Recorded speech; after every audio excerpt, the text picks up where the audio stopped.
Hi, Sachsenhausen. Polonia gwarna, parna, Germania richtig dicker Heil. Sachsenhausen. Wirtycie jak bambusik, trupie łebki to kaktusy Heil. Es lebe Kohle der Kampf. Welcome to Descendant Stuff, a podcast by and for the descendants of Sachsenhausen prisoners, working together to uncover the unanswered questions of its history. Sachsenhausen was a Nazi concentration camp located in Brandenburg, Germany, used from 1936 through April 1945. It was used as a labor camp, with a network of subcamps and worksites around the region, as well as a prison camp, death camp, medical experimentation center, and SS training ground. It was also the administrative center for all Nazi concentration camps. We are Jakob, Kelsey, and Nicole, three descendants of Sachsenhausen prisoners. Though our relatives were imprisoned for different reasons, we've discovered we have much in common. In each episode, we interview other descendants, researchers, and even survivors, sharing stories, memories, and research to build a clearer picture of the past, one that goes beyond the records. Through these conversations, we honor those who suffered and died at Sachsenhausen and strengthen our collective understanding of our own ancestors' experiences. This episode was recorded during the commemoration for the 80th anniversary of the liberation of Sachsenhausen in our podcast studio in Tower A, with special assistance from the Sachsenhausen Memorial and Museum. Dr. Axel Drecoll is the director of the Brandenburg Memorials Foundation. In this interview, Julie Sommers speaks with him about the conditions in the camp, the hierarchy among prisoners, and about people who visit the memorial today. My name is Axel Drecoll. Together with Astrid Blei, I'm head of the Memorial Site Sachsenhausen, and I'm the head of the Brandenburg Memorials Foundation. I'm Julie Sommers, who's part of the podcast team to gather information for other descendants and to give them a voice. Would you be able to tell me the meaning of this room that we're in? Yeah, we are on the second floor from the so-called Turm A, Tower A, which was the main entrance building. And so all the prisoners had to go through this gate. And then they turned, in the perspective of the prisoners, they turned from human beings into numbers. So, and you have this gate with Arbeit macht frei. So it's till today the symbol, I would say, the symbol for the former concentration camp Sachsenhausen. Sitting here, we have, it sounds weird, but kind of a nice view. We are able to see the whole area of the former concentration camp. And it's kind of weird because the weather is fine, the weather is nice, it's warm outside. You can see young women, young men, older men and women in just all-day clothes and just walking around. But knowing that what happened here 80 years ago or 81 or 82 years ago, it's hard to bring these two impressions together. And I think that this is a very good place to analyze such things because you have this discrepancy. Memorial sites today with religious groups and sunny weather and weekend atmosphere and so on. And you have this terrible site during the Nazi regime. And I think it's the discrepancy between the perpetrator's view, because he was a machine gun with an SS guard guarding the whole camp. But of course, the victim, a former inmate, didn't have this overview perspective. So he wasn't able to see the whole camp. But he, from the very beginning, he was a victim of torture, of physical violence, of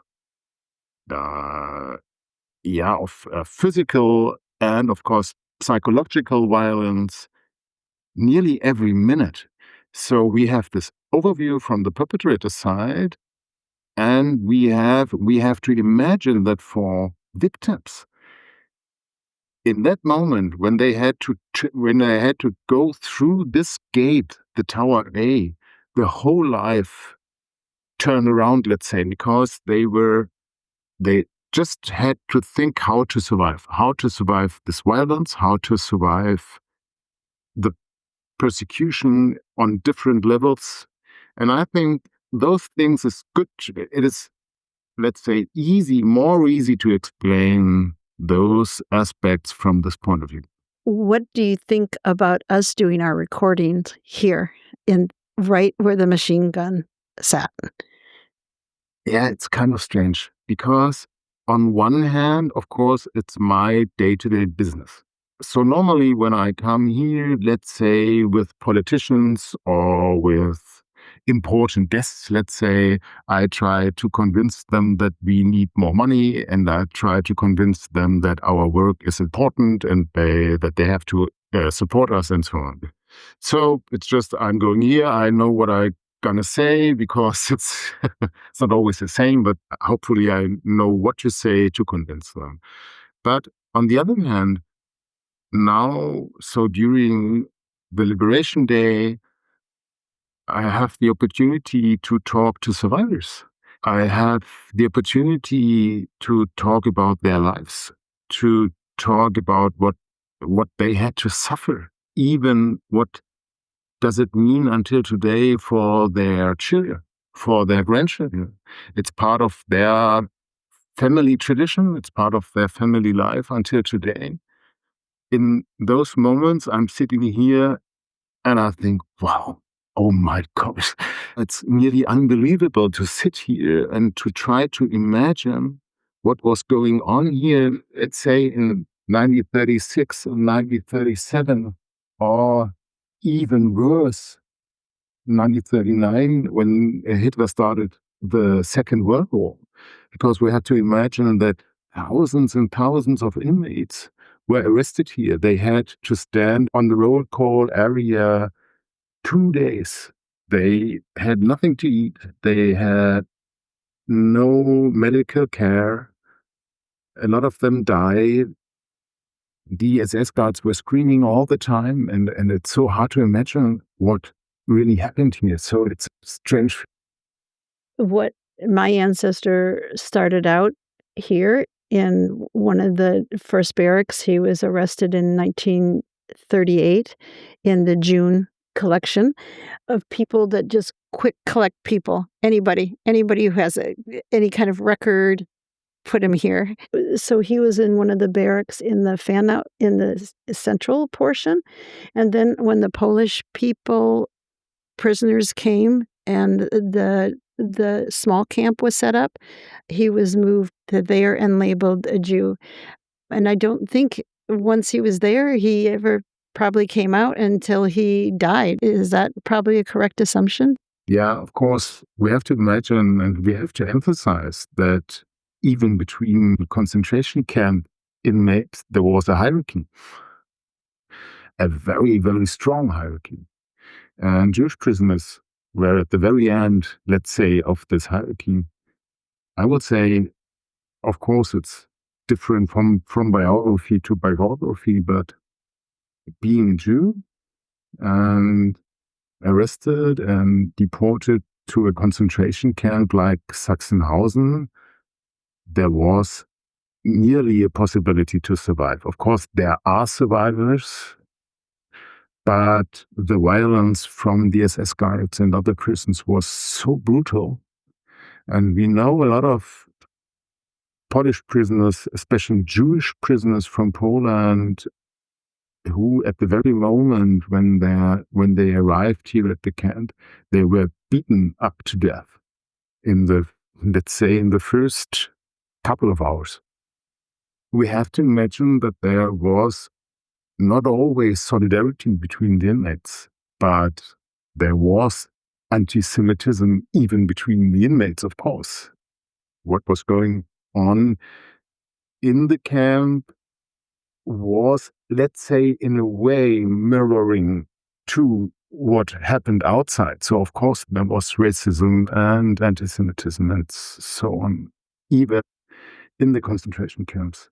So, yeah, I think especially in the so-called Kleines Lager, some people called it Jewish, the Kleines Lager, das jüdische Lager. Most prisoners died. And fortunately, we have one eyewitness, Leon Charlotte, who survived. He lived in Berlin before the Nazi persecution started, and he was born in Poland, so he was a Polish citizen, so a Jewish Polish citizen living in Berlin. And he was arrested, I think, in 1939, and he was arrested, I think, 2 years in the so-called Kleines Lager, the small camp. And he gave a report, I think, in the early 50s. It was the first time that he reported what he saw, and then he wrote this book.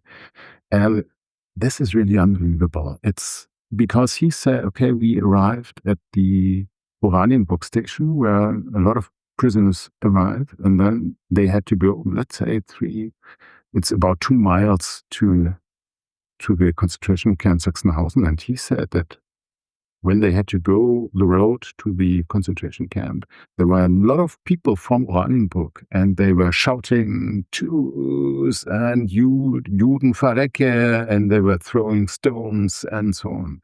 So he had to realize that's not only the SS, but also people from Brandenburg. Yeah, I have to say, who wanted the Jews to be dead, to be honest. So he really lost his belief in, not only in Germany, but in German people, but I think he was hopeless a long time. And then I don't know how he did it, but he was able to receive a letter from his daughter, and that gave him hope. And so he was able to survive. Yeah. If you were in the Jewish camp or the small camp, did people assemble for roll calls, or how did they do roll call in the small camp? I think that they didn't have really a roll call. So I think from time to time they had to stand on the official roll call.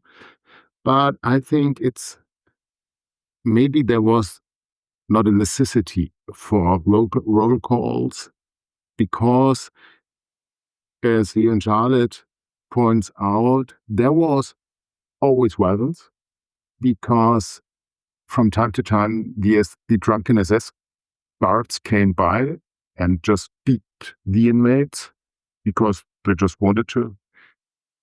They didn't have anything to eat and so on, and they had to work, I think they had to start from 5 o'clock when they had something to do and they were physically able to do something.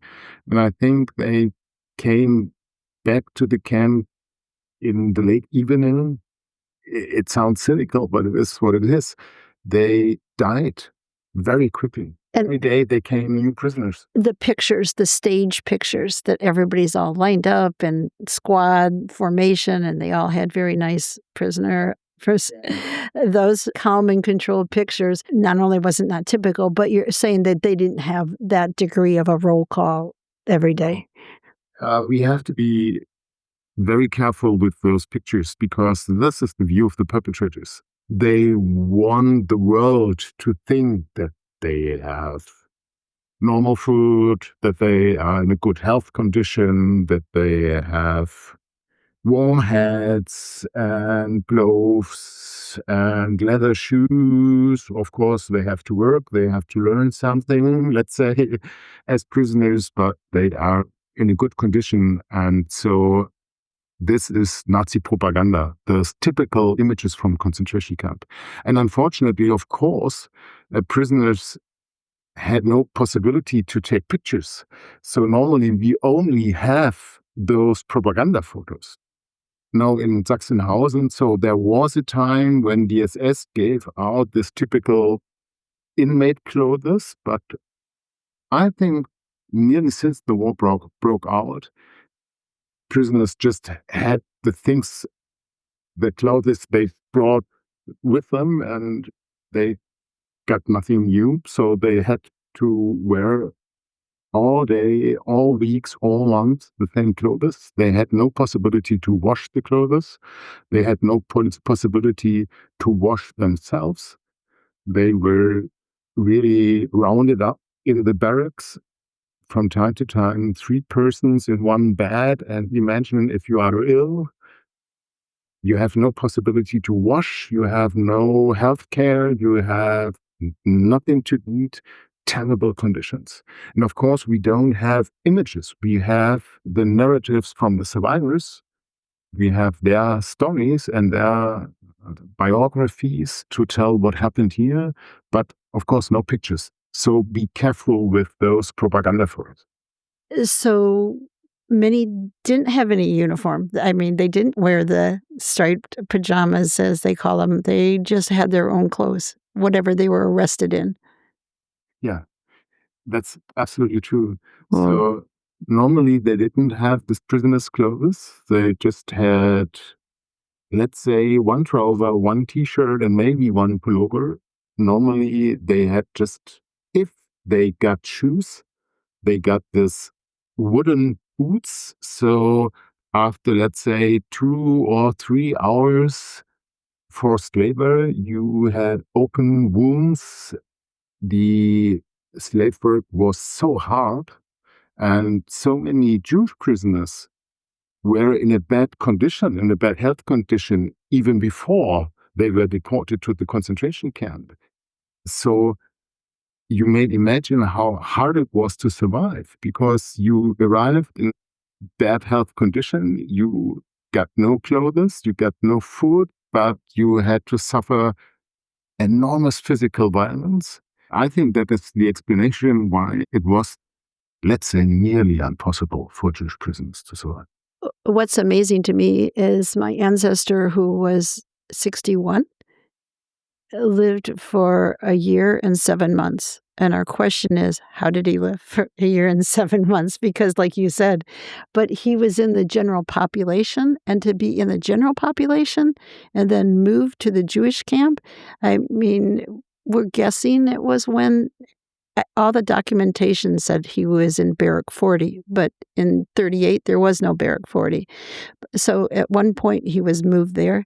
But the thought of you're in the general population and then move to such a constricted area, I think the Polish came when in October and November of 38.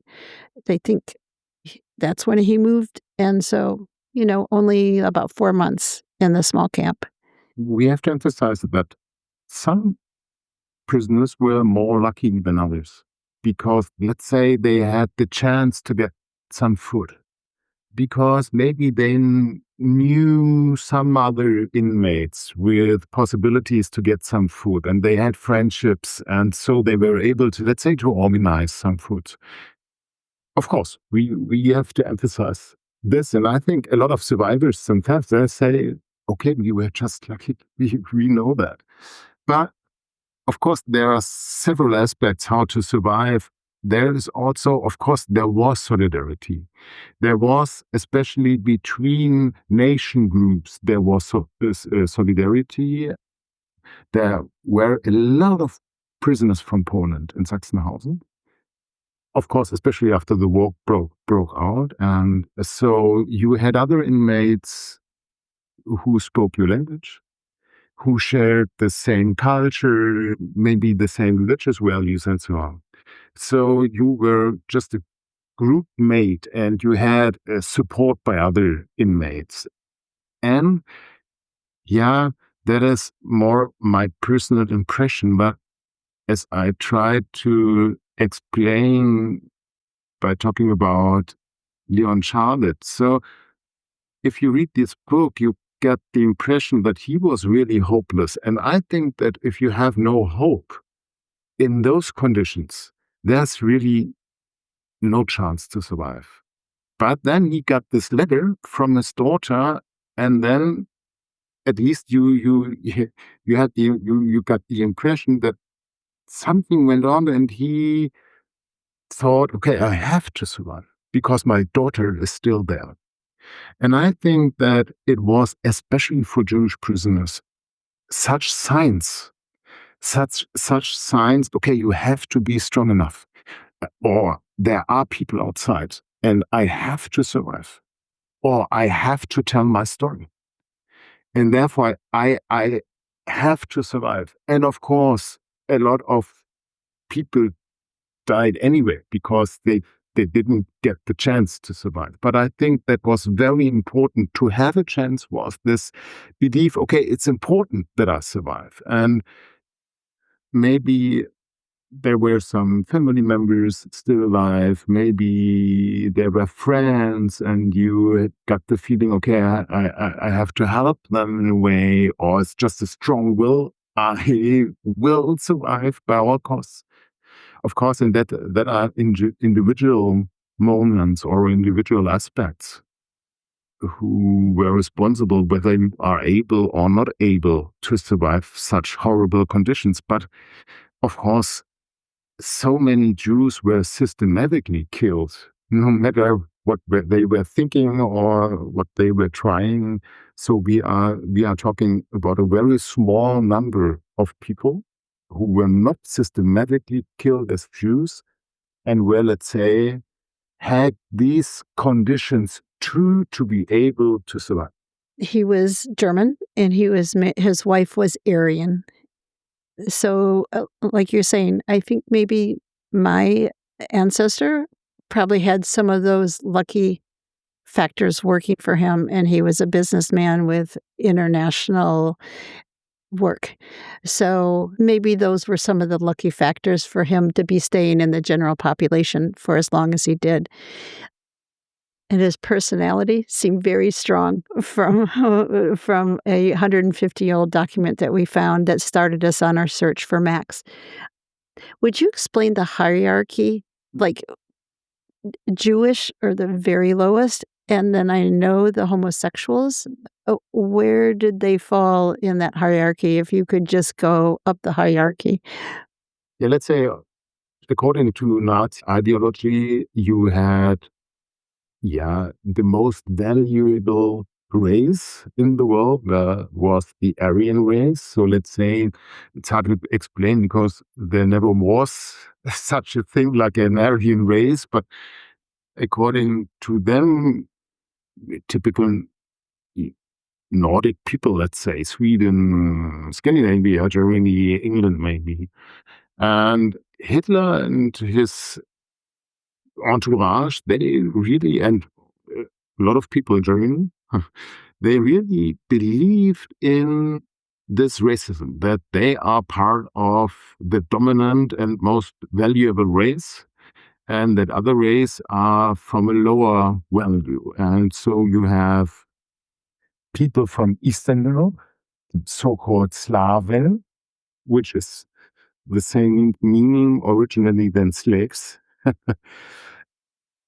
So people from Poland, people from Ukraine, Russia, and so on, they called them Helotenvölker, which means they are just necessary for work. No intellectuals, no creativity, but only workers. They don't need any education, but they are slaves for the Aryan race. And Nazi ideology defined those who are not only slaves, but who are really dangerous for Aryans. It's interesting because according to Nazi ideology, Jews are the evil. The symbol for evil were Jews. Yeah, it was a weird ideology saying that the only reason why Jews are alive is to destroy other races. And so there's only one solution: kill all Jews. It is simply as this. And of course, a race needs children to survive. And therefore, homosexuals were dangerous too, because two men won't have a child. And therefore, they were dangerous too. And of course, during the Weimar Republic, so in the 20s in Germany, there was one very strong opponent to the Nazi movement that was communism. A successful movement too. So Hitler very, very early defined, first of all, that two main enemies, communists and Jews. And so he really created, that was not that new, but let's say he very strongly emphasized the connection for him from the connection Jews and communism. So he always talked about Jewish communism, or in his words, Jewish Bolshevism. So he combined these two great enemies, and he said it's all the same, all Jews are communists. Communism means Judaism.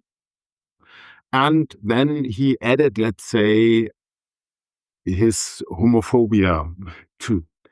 So for a prisoner who had not only the yellow star, but the red star for political enemy too, or the pink star for homosexual, if you had these combinations on your prisoner's uniform, that meant death penalty. You couldn't even say that there was a barrack for the homosexuals because they were put in with the general population and almost immediately. Yeah, they were even within the camp, like the so-called Jewish camp. It was a camp within the camp, and the same was true for homosexuals, for Sinti and Roma, and for Soviet prisoners of war. They were separated even within the camp. They were treated even worse than other prisoners. Where were the prisoners of the Soviet? There is a difference between, let's say, until 44, 45, there is a difference between the prisoners of war and other prisoners. Why was it so? Because the prisoners of war were deported to Sachsenhausen to kill them. There was no other reason. And so they were arrested near the so-called Station Z, where all the mass murders happened. And to have not that long way from the barrack to the mass killing site, they choose an area near to the station bed. And that was just the other side of the camp than the so-called small camp. So it was just, they choose this area of the camp just to be able to kill those prisoners more effectively.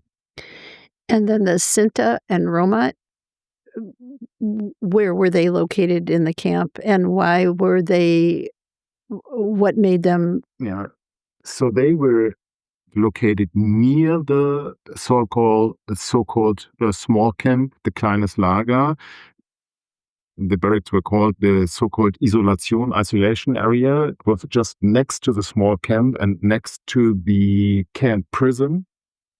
And it was known during the Nazi period and during the concentration camp that this isolation and this isolation area and this area of the so-called small camp were the areas where all the brutal violence happened. So it was for so-called Sinti and Roma. They were like homosexuals, let's say, at the end of this scale in this racial hierarchy. So there was always physical violence because nobody cared what happened there. Was it mostly because of the color of the skin or the way they lived, or both? Or so, just... Yeah, they had, of course, in German it's fahrendes Volk, so they didn't settle, but they just walked around. And in the Nazi perspective, this was kind of uncivilized behavior, and therefore they called them a mixture between animal and human being. In the eyes of the Nazis, it was not really human, their It was not civilized and like wild animals. And they treated Sinti and Roma like wild animals. What's the most common question that people ask you when they come and they're interviewing you? What's the most common question you have to answer? It depends. If there's a group from Poland, they want to know, okay, where Grotowecki, the general of the Polish underground army who was deported to Sachsenhausen in the early 40s and died here in 44, they normally know a lot of history. They are coming just to know, okay, here was the place where Grotowecki died. So very, very specific questions. Or, okay, a lot of teachers from the Polish Jagiellonian University in Krakow, they were deported to Sachsenhausen, and in Poland, it's common to know about those Jagiellonian teachers. They want to know, oh, the professor in which barrack the SS arrested him and so on. And I would say in Germany, one of the questions a lot of people are asking or want to know is how deeply German population was involved in the persecution of opponents, Jews, other religious minorities, and so on. I did not expect you to say that. That's interesting. Thank you for that insight. What question do you wish they would ask? What does it have to do with me? I would like to hear this question. I don't work together with young kids anymore, not so often. I think the best question is when we have a group and they're just listening, and then, okay, we have to discuss why is it important today, or what has it to do with me, what happened here 85 years ago. And then we are at a very, very good starting point to discuss exactly that. And if someone magically came along and said, what can I do? What should be my commitment? What would your answer be? Maybe it sounds a little bit pathetic, but I would say, having in mind that we have a very strong right-wing movement and so on, stand up for your values. Here you can see what's going to happen if you have an ideology denying that every human being is equal, that you have to have respect for all human beings, no matter what religious, no matter what color, no matter what orientation in every respect. And I think my wish is that people, when they come here, when they are trying to understand what happened here, that they understand how important it is to have this democratic human right values and how fragile they are. And that's really, really important to do something for such a system like a democratic human right-based system. What makes our podcast, this Descendant podcast that we are doing in our mission that we have, which we just started in after our workshop in September of 24, what makes us different to you when you are talking to us or this voice than the other people that are asking you questions all the time? How are we different to you in the interviews and the TV and the everything else that are going on?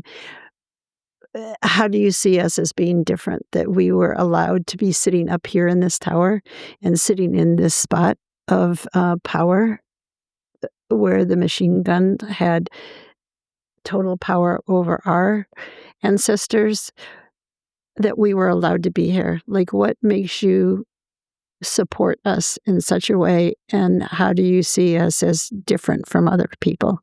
So I think there is one very, very important point that makes really the difference, because, I would say for me personally, but for me is responsible for the memorial site too. And that is very often a question too, when people are asking us or ask us, okay, why are you doing this and why it is still relevant today? One answer is always, of course, because for children and grandchildren and grandchildren of the victims, it's part of their family reality. It's part of their family tradition, family history. And for them, it's real, very real until today. So I think that I do what I do because I know that for really a lot of people, it is still so important.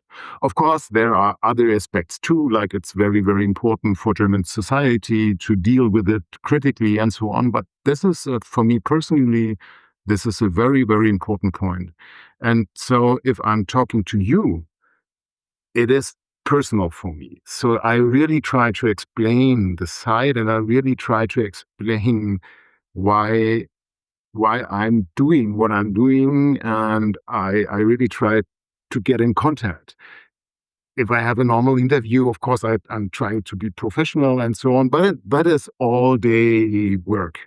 But talking to people who are involved like that because their family suffered from the Nazi regime, for me, it's a totally different perspective, because then it is very clear why it is so important what I'm doing.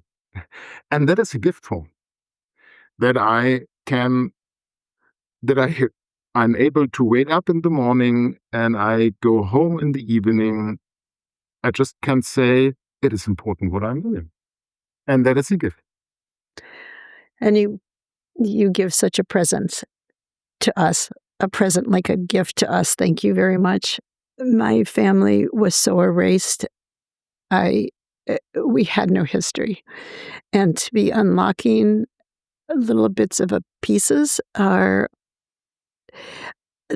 I say there's a trauma to not knowing that that that you're a German Jew, but you don't know. There's nothing. That's it. That's my only history. And what that means was nothing to me, because my family was so perfectly erased.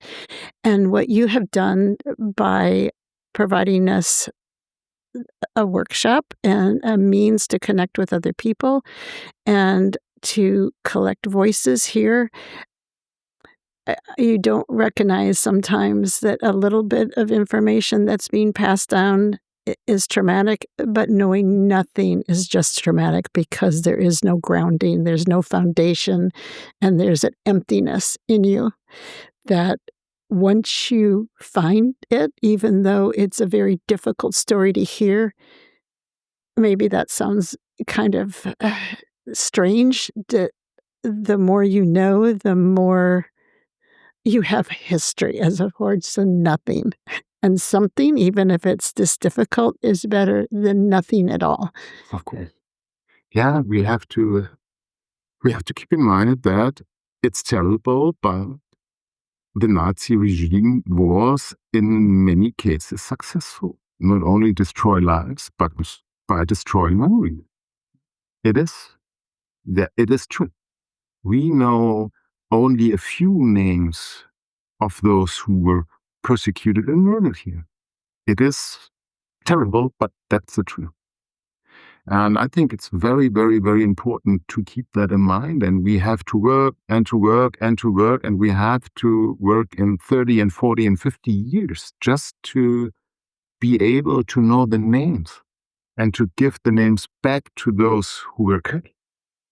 Thank you. Thank you so much for your time. Heil Sachsenhausen. A jak będę jutro wzdychał lewą nóżką, coś zawtikam. Heil, es lebe Gold, o Kampf.